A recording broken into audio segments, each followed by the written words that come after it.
Γεωργία μου, γεια σου.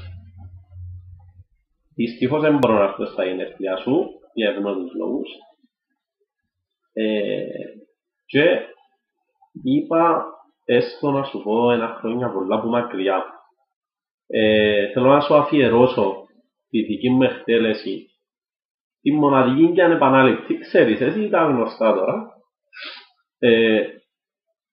του Τσιφτετέλ Χαπιπέρ, το οποίο θα γίνει σου τώρα να δεις, διότι έχει την υπογραφή μου από κάτω. Εντάξει, είναι και ο Θεοφάνους και κάτι έτσι μητσί, ποτούν τους που τώρα αρκευκούς, αλλά anyway, εντάξει.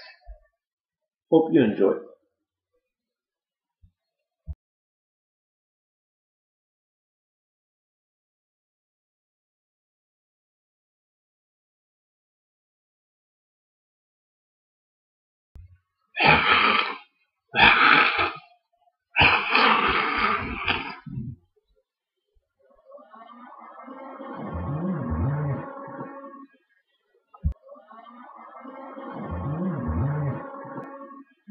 Hope you enjoy.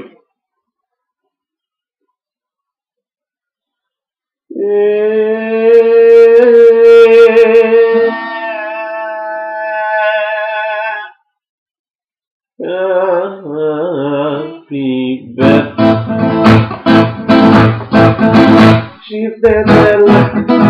happy birthday, children, children, happy birthday. Oh,